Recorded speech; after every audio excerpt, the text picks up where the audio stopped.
Yan guys, meron tayong panibagong vlog. So ito guys, idea to. So ito ginawa natin na trial and error tayo. Yan. So dahil naghahalo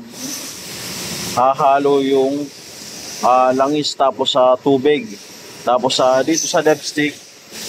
So wala namang halong tubig dito. So pure na langis siya. So kaya ngayon binaklas natin yung radiator. Yan. So ito yung kadalasang suspecha natin, yung cooler dito. Ito. So ito guys, nilik test na natin. Yan. So wala naman siyang yan. So nakita natin, nilik test, wala naman siyang tagas. So nangahulugan guys na okay pa to. Yan. So okay pa yung radiator niya. So hindi tayo magpapalit nun dahil kailangan sureball tayo sa ginagawa natin. So ito guys, ito kakagawa lang to sa ibang shop. Yan, so dahil pang sealant. So hindi tayo pwede maglagay ng sealant sa mga ganyan dahil pagka namuo yan, magbara dyan. So delikado. So kaya ngayon guys, tinanggal natin yung turbo. Yan, para makuha lang natin yung ito, yung oil filter housing dahil meron din siyang oil cooler. Yan, so ito yung oil cooler. So dito yung langis, nagsisirculate din dito yung langis. O dito yung coolant. Yan. So subukan nating leak test para makita nyo lang, para magkaroon lang kayo ng idea. Yan. So kailangan sigurado tayo sa ating ginagawa para iwas yung back job. Yan. So ito guys, subukan nating leak test to.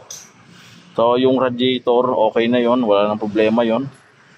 So ito na lang, titingnan natin. So dito na guys, i-leak test na natin. So nilagyan natin ng bara ito. Yan. So meron ng tubig. So ito guys yung dinadaanan ng langis. So nilagyan lang natin ng tubig para ito hahanginan natin to. So papunta yan dito. Kaya lagyan natin ng bara. So hahanginan natin dito. So titingnan natin kung magkaroon dito ng bula. Ibig sabihin singaw na tong oil cooler nya. So magpapalit tayo nyan kung magkataon. Tingnan natin. Hahanginan lang natin yan. Yan. Guys, may hangin na yan, karga. So kung merong bumula dyan, so butas ang oil cooler.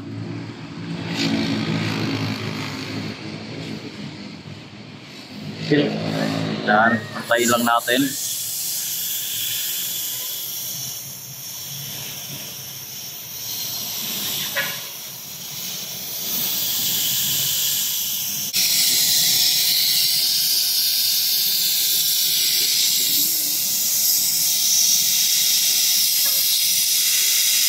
Ito lang yun.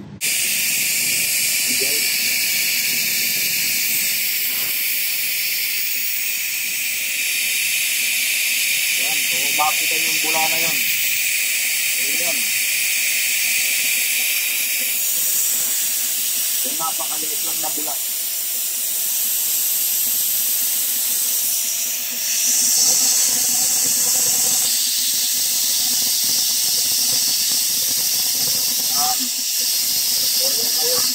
Kaya naghahalo yung langis sa coolant, kaya napakadumi ng cooling system nya. So kaya ngayon magpapalit tayo nito. So oil cooler, so kung wala tayong makuha na ganito lang, so assembly yan. So kasama yung oil filter housing.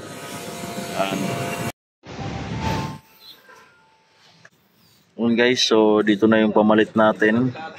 So oil filter housing assembly. So walang nabibilan na, ito lang. So kailangan na set siya. Ayan.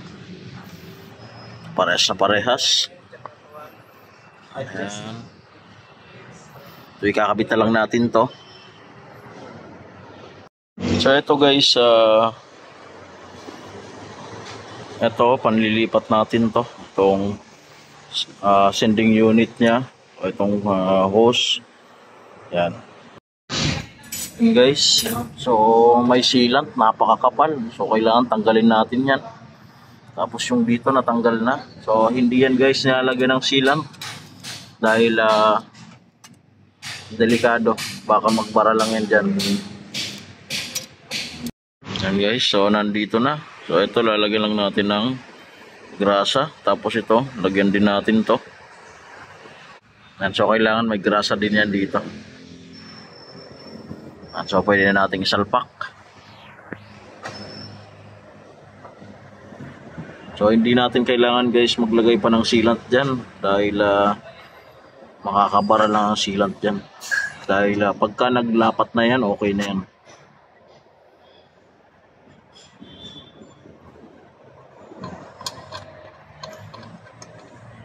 Yan, so i-install na lang yan. Tapos pagkatapos mag-install, i-flashing natin para mawala yung mga langis-langis na naghalo. Yan guys, kung makikita nyo. So hindi ko lang na videoan nung una pa lang dahil nagtitrace pa lang tayo. Yan. So ikakabit na lang yan, tapos titingnan na natin. Yan guys, so ito yung lumang thermostat. So ito yung bago. So ito yung nakakabit. So nagpapalit siya. So ito guys, tinanggal ko muna to para ma-flush out talaga natin na maganda itong cooling system nya. So ito lang naman yan. Ito lang naman, kinakawit lang naman yan dito, pinapress. Yan, katulad nito. Ito yung bago. So para ma-flush out talaga natin ng maganda, so kailangan tanggalin natin to para hindi na tayo magantay pa ng magbukas to. So ikakabit natin to, saka natin papaandarin na para ma-flush out na. Yan guys, nabuo na natin. Yan, nandyan na yung pan-testing natin na thermostat na tinanggalan ng panloob. So hindi pa umaandar yan. So ginamitan na natin ng machine. So kung makikita nyo, so itong kulay pink na to guys, ito yung pondo. Yan guys, umaandar na yung machine yan. So hindi pa umaandar yung makina. So ito, so kailangan natin paandarin yung makina ito. Yan. So papandarin na natin pa para uminit na yung makina niya, para makalkal yung mga langis-langis na nakadikit. Start. Good.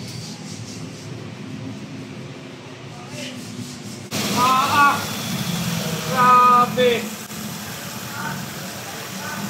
So umaandar na guys. Lubat na siguro. So nalobat lang yung battery. Kaya kailangan nating i-jumper para umandar. Yan guys. Yan.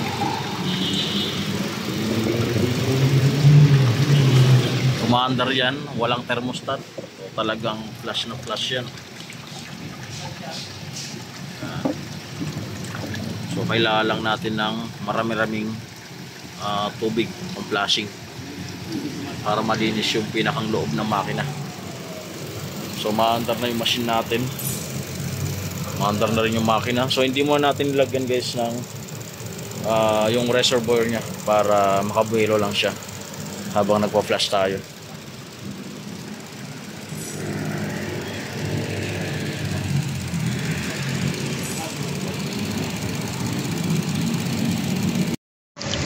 Guys, so kung makikita nyo ito, yan yung mga langis-langis.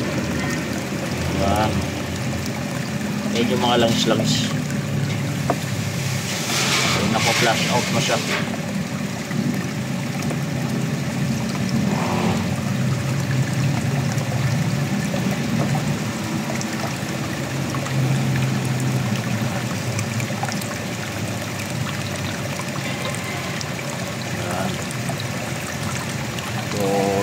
yan sa loob ng makina.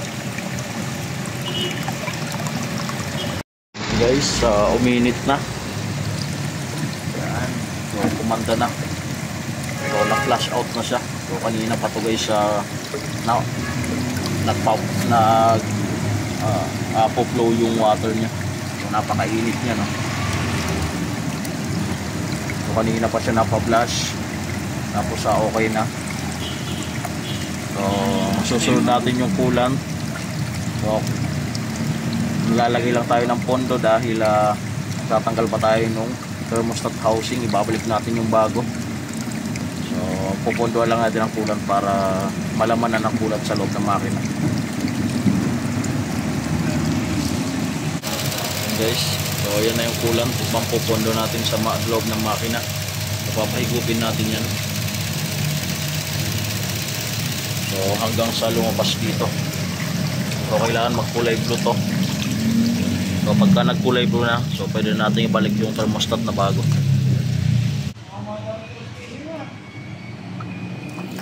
And guys, so nag-blue na siya.